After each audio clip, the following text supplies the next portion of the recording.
You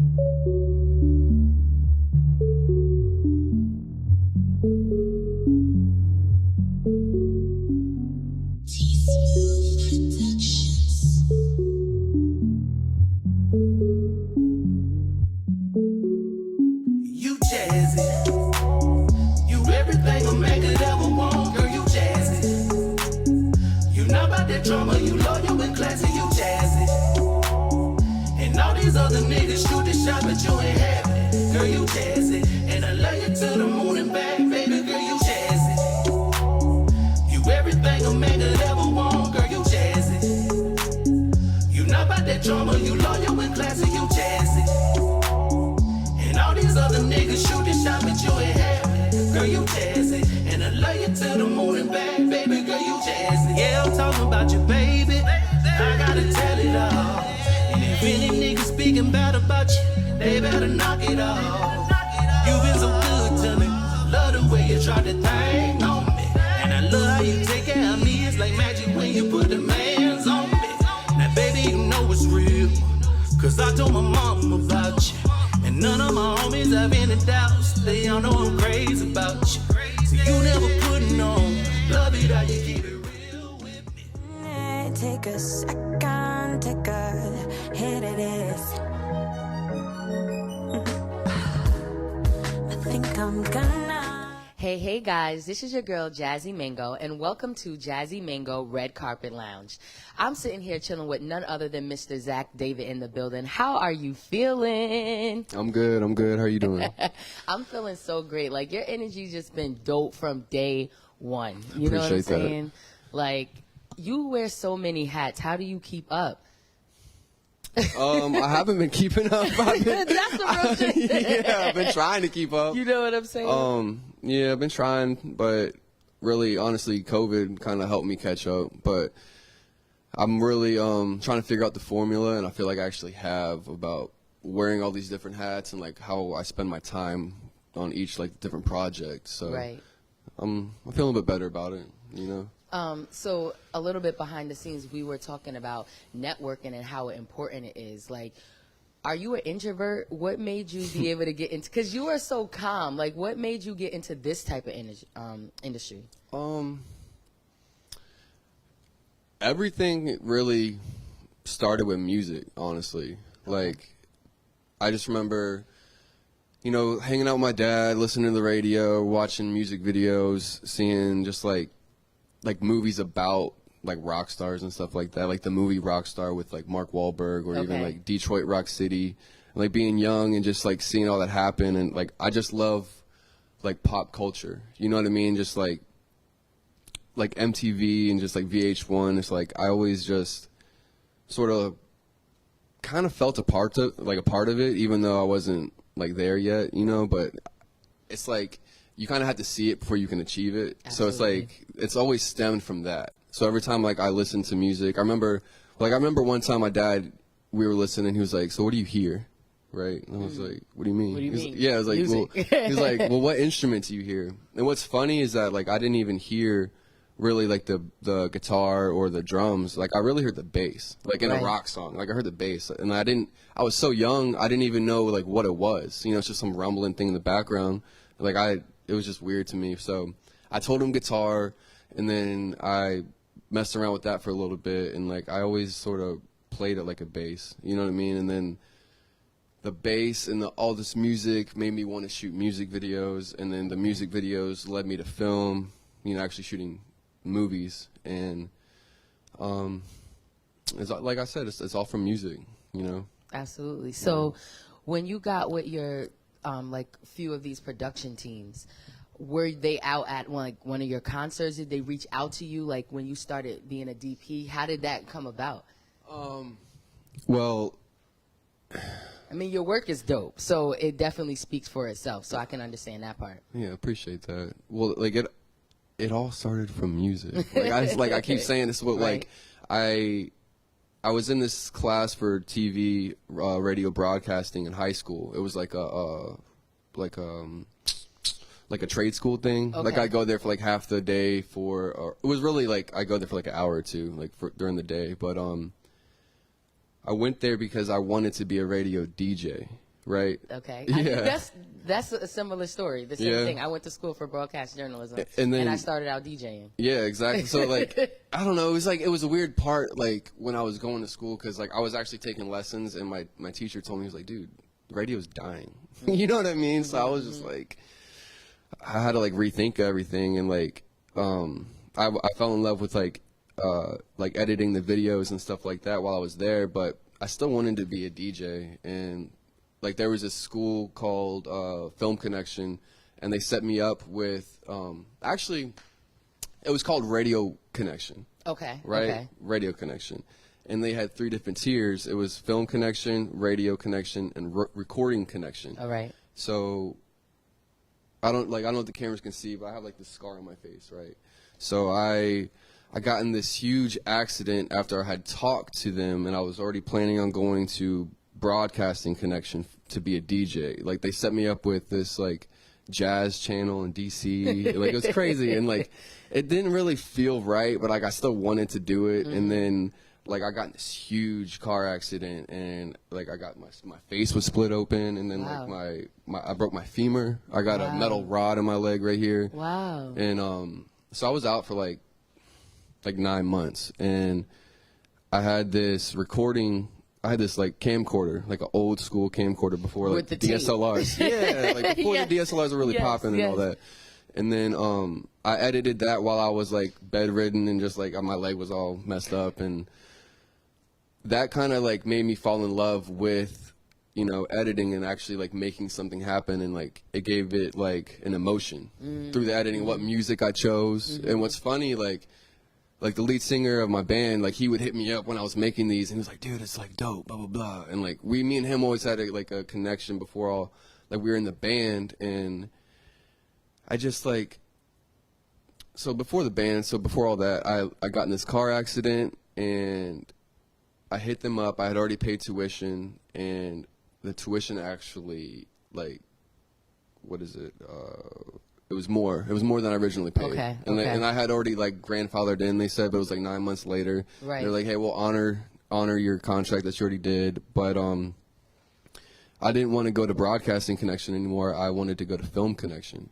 Gotcha. And there's a couple kids in my hometown that were always filming, and like I fell in love with that like through them, and they were actually in bands that I had been in before. Okay. You know what I okay. mean? So it was like I was playing music, and I was watching them film, and it's like it all connected, and I just liked, like I said, the emotion through film.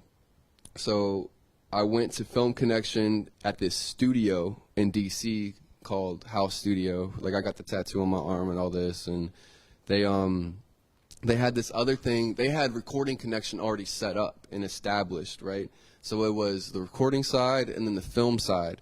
And then the film side wanted to start offering Film Connection classes. And I was like actually the first one to do it. Right. And then there was a couple people like a month or two afterwards that started coming, and it all started at a recording studio. And like this was like the main studio that like a lot of like bigger artists would come through. Like while they recorded there, Logic recorded there. Okay. Nipsey Hussle, like Young Thug, like there's a lot of people there. And when I first went there, like there was all these like records everywhere, because like all these different producers use this spot, so they all would just like keep their stuff there, and it was just like very glamorous to me. And it was kind of like my way into like the whole industry. Right. Because it really got me connected. Like it's called Film Connection, and like For a me reason. being with like this like my mentor Simon Kim, he taught me a lot, and they got me like in it, you know. So I was just always working and just meeting people, and I probably shot like 300 videos like when I was working with them, just shooting and editing. It sort of made me like a machine, you know what I mean? So I knew like what to do. Right. And seeing that sort of got me inspired to help like my band pop, you know what I mean? So Right. it's like it was like sort of like teaching me how to do all this stuff. And then there a couple things happened, and I started my own company. Okay. Right. So after I was with them for a little bit, started my own company, and then I started working with all these other different production companies through Right. like making movies, and now I actually have 2 movies coming out on BET. That's what like, I'm saying. this month. Available. You have Available Wife. Yeah. Is that December 12th? So I got the date mixed up with that one. Okay. But I know Holiday Heartbreak is coming out 16th. the 16th. Right. Yeah. Okay. How was the experience, and how fast paced did you have to work? Is it the same that you're used to when you're doing like your music videos or when you're doing your production, or is it quick time limit and everything like that? It's a little different because when I was on Holiday Heartbreak and Available Wife, it was really my first time being a DP for like such a big production. So I actually had like 10 or 12 people really underneath me for Available Wife. There was like 4 grips, 4 like there's like 2, like a best boy and like the gaffer. There was a lot of people, man. And then like I had my own camera crew. Right. So like I had like 2 ACs and a couple PAs, and there was a lot of moving parts. And so I had a sort of step back from what I normally do, which is like worrying about the lens changes and making sure everything's somebody's clean. there to do this stuff now. Yeah, right. exactly. Right. Exactly. This is my first time really being a part of that. So it was easier, but it was a learning experience because I'm really hands-on. So like if I don't see someone doing something fast enough, I do it. You know what I mean? And like I can't help it. Like I'm a hard worker, but like I have a boss mentality, and I need to step back and just be the boss instead of like wanting to work. Right. You know what I mean? That's very difficult, especially when you start off where you've been doing everything, because you can't rely on people. But then when you get the people that you can actually rely on, that's when it's time to say, this is what we worked hard for people to help us achieve our goals. Exactly. And, their goals at the end of the day as well. And that's what makes life beautiful, is because it's all like a big puzzle, and everybody works together to make everybody else's like dreams come true. But that's all like learning, you know what I mean? Absolutely, like, absolutely. I grew a lot this year, man. Like I matured a lot, did a lot, and I sort of see it all like coming for like tuition. Like I've had a lot of milestones happen this year that I've been like working for, and like I'm glad that they're finally happening, Absolutely. But yeah. What you got coming in the near future? So the very near future, like you said, I have 2 movies dropping on BET and UMC. So Available Wife is going to be on BET and UMC, I believe, and then BET is going to have Holiday Heartbreak as well. And BET her. Yep, exactly. I'm so proud of you, Zach. Yo, thank you. It's really crazy how it happened because there was a producer in the area, in the Maryland area, and she just followed me, and she reached out to me, and she knew that I could like DP. She knew I could do it, and she was like caught up in like all these different movies that I loved growing up. Like she actually like helped produce Lord of the Rings. Wow. Yeah. Okay. So when she told me that, like my jaw sort of dropped. No, like, definitely. She, like, you know what I mean? Now you became a fan for a little bit. Yeah, and like she like believed in me, and like she was a part of all this other stuff. So, I don't know. I really appreciate just the opportunities that everybody's given me, and in the very near future, I also have my band single coming out. I've seen that. Yeah, so that's December 12th, and we have the music video dropping, the behind the scenes dropping. Okay. We have a couple live videos dropping for that too, because right before COVID hit, we actually opened up for like a band that was really big in like the 2000s, like 2006. Okay. It was called. They're called Puddle of Mud. Okay. Yeah, they have like this song. She effing hates me. Like I don't know. You could look that up, but we opened up for them, and I finally have like the whole thing edited. It was like a 45-minute live video. Wow. I had my crew out there helping me shoot it, and got the audio mixed, and we're gonna drop the whole thing pretty soon. Wow. Could give a little couple snippets of like maybe like the music video that we just dropped. Probably just drop that like as a single or something. But Awesome. trying to just utilize all the content we got, and other than that, I'm really trying to focus on just writing my own like scripts. Like I've been working a lot on other people's projects, like whether it's like their own music video or their own film, their own short film. and I've seen like exactly how it should go. I've seen how it shouldn't You got go. the errors, all type of everything. Yeah, exactly. And like, I just want to like have like I just want to create something. Like my biggest thing that I want to do is create like characters that people like relate to and that like they like live forever. Like Spider-Man. You know what I mean? Like it's iconic forever. Generational. You know what I mean? You can watch any age. Any of that. Or like, I don't know. I'm creepy, so like I'm probably gonna do some vampire type stuff or something. You know what I mean? I'm working on a horror film. Yeah, and, horror like, film, definitely. Yeah, definitely. Yeah, working on some stuff like that. But yeah. Yeah. Well, we appreciate you coming to the Red Carpet Lounge, and your spirit was just so awesome, and I just wish you the best in all your endeavors and everything you have to come. Yo, thank you for having me. Yes, let everybody know where they can follow you, and also if they want to be a part of your team, what they need to do. Okay. So if you want to reach out, you can follow me at Zack David, ZVCK David, and my website is zackdavidfilms.com, ZackDavidFilms.com. Yes, guys, and thank you again for tuning into the Jazzy Mango Red Carpet Lounge. Make sure you also go check out Zack's awesome movies coming out, The Available Wife and Holiday Heartbreak on BET and UMC, guys. And this is your girl, Jazzy Mango, and we're out until next time. Mwah. Guys, let's go.